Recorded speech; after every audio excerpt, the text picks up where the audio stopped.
ये कहानी मेरी नहीं बल्कि मेरी सबसे करीबी दोस्त रेनू की है। रेनू की शादी हो चुकी है और उसका एक 3 साल का बेटा है।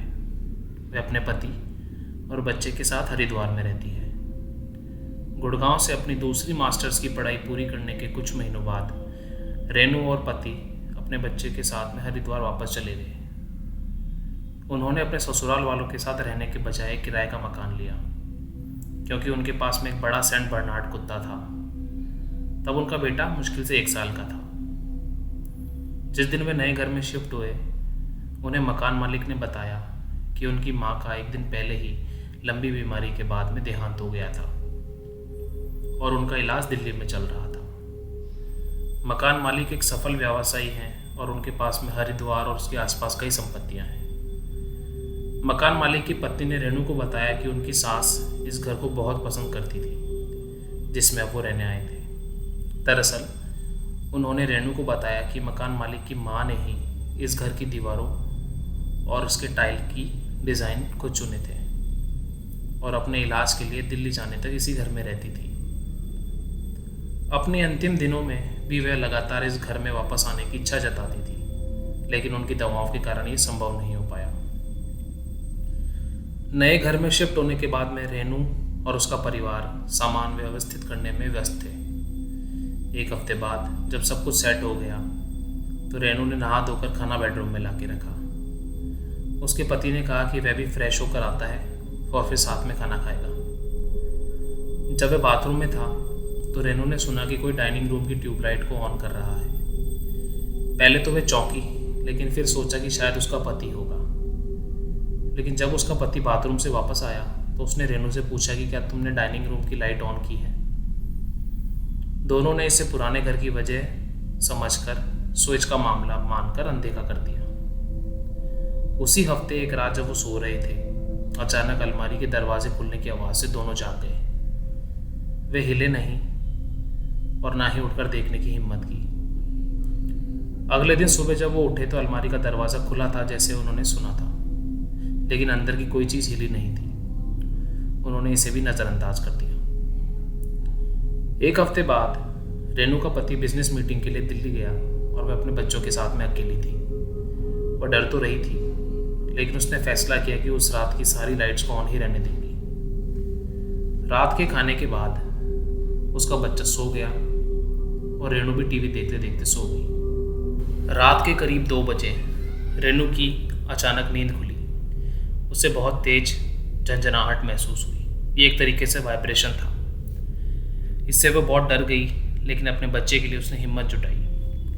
वह उस वाइब्रेशन का पीछा करती हुई बाथरूम तक गई, जहाँ उसने देखा कि वॉशिंग मशीन बिना किसी कपड़े के अपने आप चल रही थी। उसने उसको तुरंत बंद कर दिया और वापस बेडरूम में आके सो गई, लेकिन उसको पूरी रात नींद नहीं आई।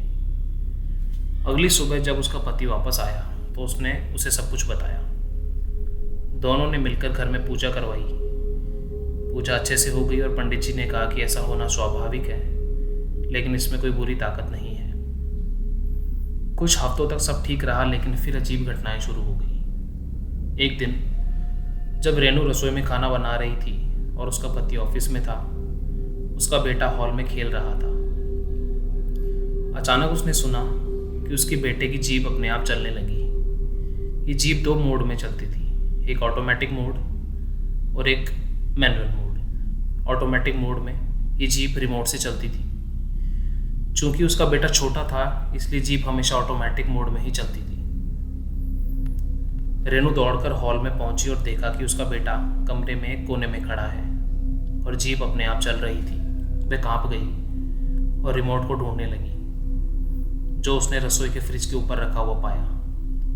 अब वह पूरी तरह डर गई।